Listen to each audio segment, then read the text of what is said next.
what I kind of like to do is I kind of like to spread out what I have in the current and how what I have in the current is going to affect what I have in the future. I just okay. What do I have today? What do I have? What intangibles do I have now that is going to have an effect on the future? And if you do that for the Cincinnati Bengals, what's funny is they would have the same thing they had last year. I'm continuing my preseason divisional breakdown, and we have gotten to what is, in my opinion, undoubtedly the best division, at least in the AFC, and arguably the best division in football, and that is the AFC South. And I wanted to start this off with the Cincinnati Bengals because it's almost frustrating talking about the Bengals. And it's almost frustrating talking about every team in this division. But when I talk about the Bengals, it's frustrating because you can see what they're doing. You can see their mindset. Their mindset is clear as day. Their approach to the game is clear as day. Now, no, that's not an issue. If the goal isn't a championship. If your goal is not to win a championship, then the approach, the way, the things that are spread out for the Cincinnati Bengals is not an issue.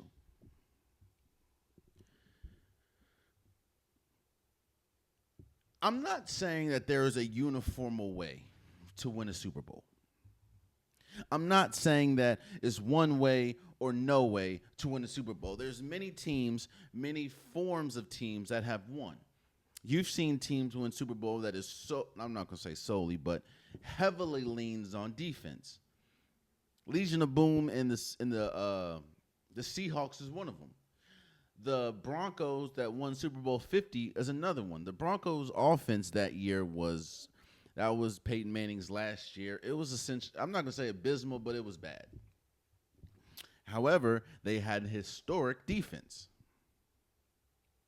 You've seen teams that are heavy offensively and may not be as, sound defensively win. What I'm saying is this. There is not a singular path to win a Super Bowl. But what there is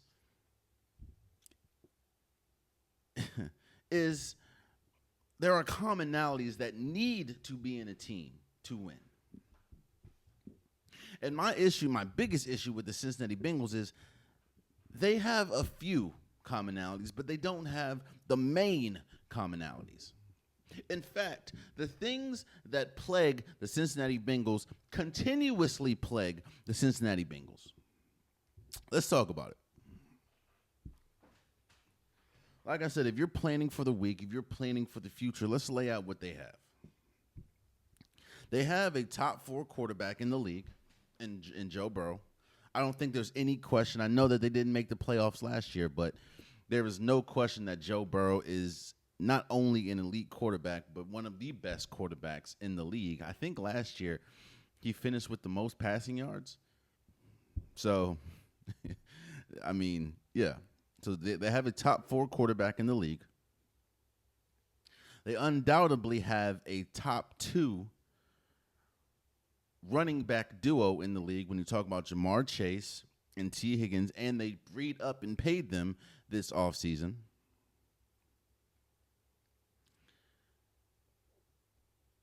They have Chase Brown, who, depending on who you ask, some people would say he's a top-tier running back. Some people will say he's just a serviceable running back. I'm one of those people that say he's more of a serviceable running back, but you have that.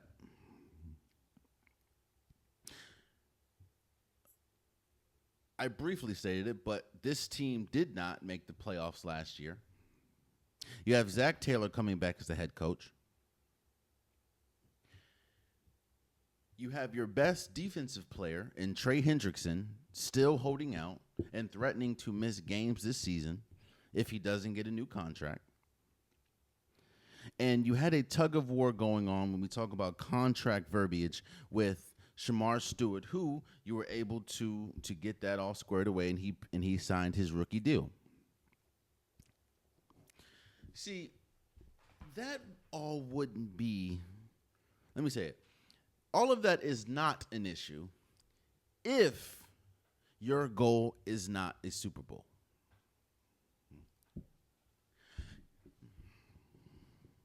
Where I'm getting at is the Cincinnati Bengals are trying to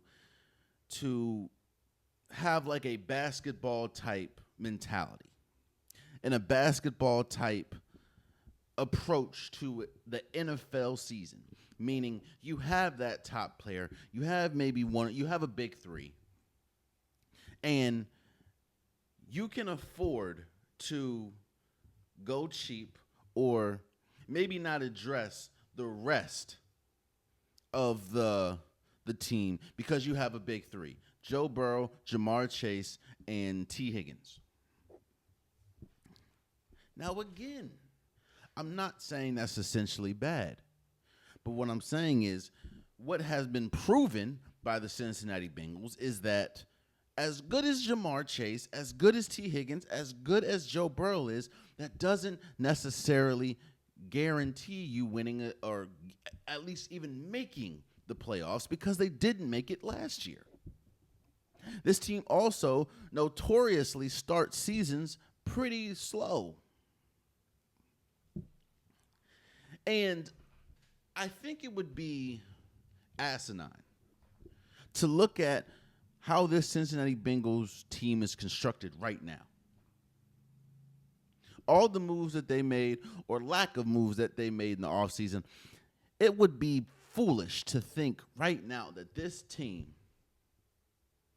one, is any better this year than they were last year, and two, is a Super Bowl caliber team. Because this essentially is the same team from a year ago. That same team that didn't make the didn't make the playoffs. Now, I'm not saying they won't make the playoffs. But if you put this team up against a lot of the top tier teams, they would fall short, in my opinion, because the issues that they had last year were not addressed, i.e. the defense. In fact, the fact that Trey Hendrickson might not play, your defense is much worse than last year. And I will admit that the defense was the biggest reason why you didn't make the playoffs. I said that the Cincinnati Bengals are trying to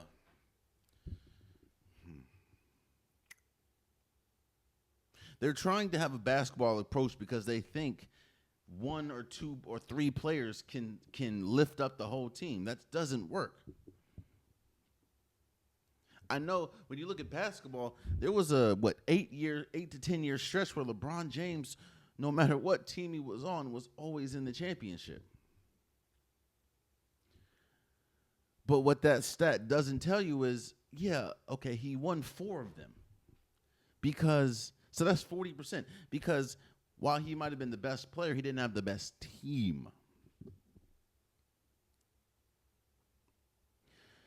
It's frustrating to me because you can see it. You can see this team, this organization, wasting away the talents of a Joe Burrow, the talents of a Jamar Chase. And I'm not saying that they're not good. But what I'm saying is those two, and you can include T. Higgins, so those 3 are good enough to be Super Bowl contenders. The team is not. And I think what's even more frustrating is we know that the Cincinnati Bengals are notorious of being cheap. They've been cheap damn near the entire time they've been an organization. Whether you talk about being cheap with Chad Johnson, whether you talk about being cheap with TJ Hughes-Benzada, they are notorious with being cheap. But what's even worse and what's also been shown, and don't get me wrong, I was a strong advocate in T. Higgins getting paid. I was a strong advocate in Jamar Chase getting paid. I feel like I feel like you should get paid what you feel you're owed, or at least close to what you feel you're owed. But what that situation has also shown me is, and I've known this, but it's hard to justify it when you have someone as good as Jamar Chase and T. Higgins and Joe Burrow. But the Cincinnati Bengals is an inept organization. They don't know. It seems like they don't know how to get it right. They don't know what is the best move to make. Because do I think it was smart paying T. Higgins and Jamar Chase? Yes.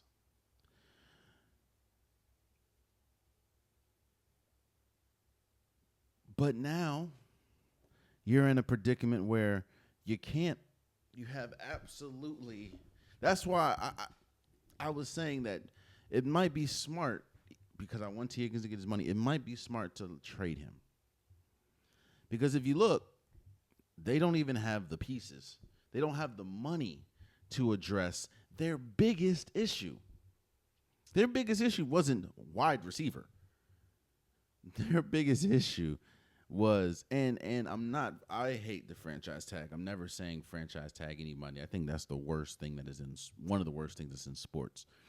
But you pay T. Higgins and Jamar Chase all this money, rightfully so, but then now you can't find the money to pay Trey Hendrickson, who is the anchor of your defense. This and the one aspect of your defense that was actually good last year.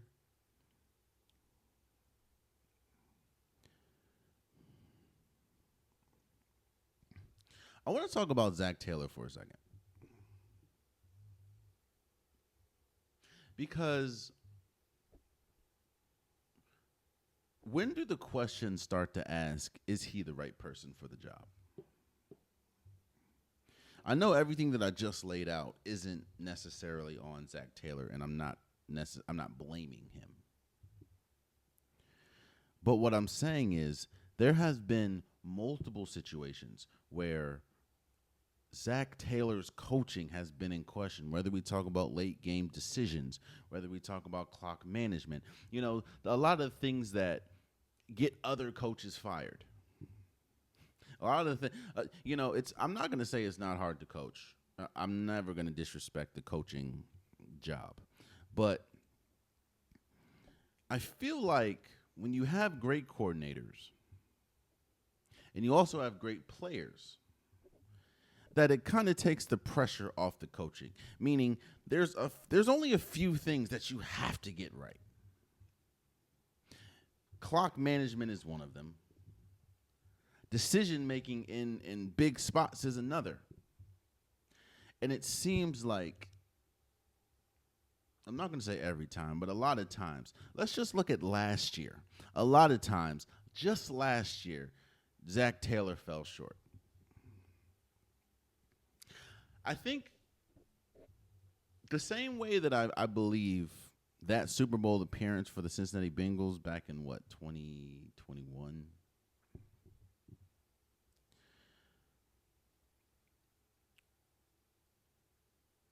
I feel like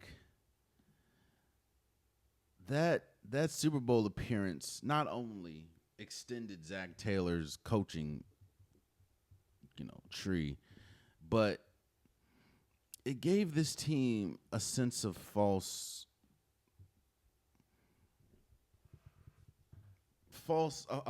vision of themselves. I think they believe that, we have Joe Burrow, Jamar Chase, T. Higgins. They played a huge part in us making the playoffs that year and essentially making the Super Bowl. We can just continue to ride them. Okay. But I'm looking at this team, and they don't have anybody. They have Orlando Brown, cool, but their offensive line ain't good.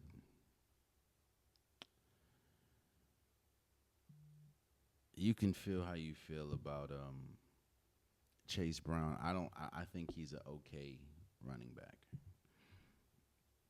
I don't know if an okay running back, especially in this division, is going to get it done. Yes, you have Noah Fant. Yes, you have Mike Gesicki. Okay.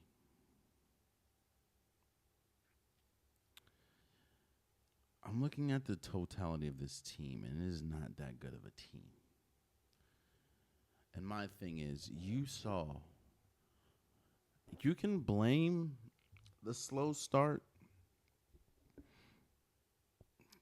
as to why you didn't make the playoffs, and I understand that does play a huge part. But in my opinion, the biggest reason why you didn't make the playoffs is because you have a terrible offensive line and a terrible secondary. And it's shocking to me that as we sit here today, we're literally less than a month away from the NFL season starting as far as the regular season. I know we're in the preseason and everything, but we're literally a month away, and they really haven't addressed either one. Yet they think that there's going to, again, I think that they're probably going to make the playoffs next year. I don't think they're going to start as slow. And if you remember, the reason why they didn't make the playoffs last year is because the Kansas City Chiefs rested their entire team, which gave the Denver Broncos a win. And if the Denver Broncos would have lost that game, the Bengals would have been in. So they were good enough to be just right there. They just, But what I'm saying is this. Essentially, the Cincinnati Bengals is the definition of insanity.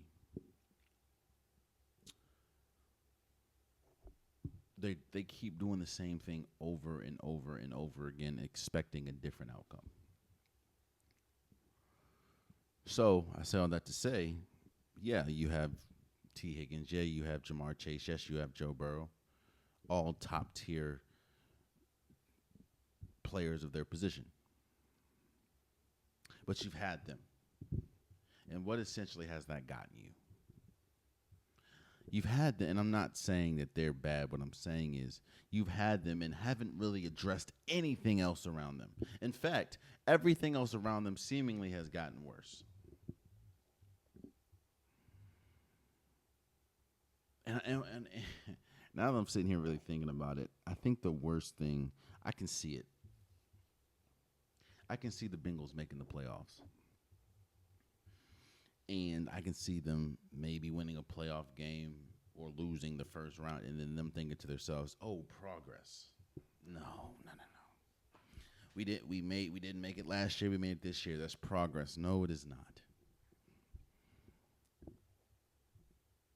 I mean, yeah, in the base level, yeah, but you have Joe Burrow, Jamar Chase, T. Higgins.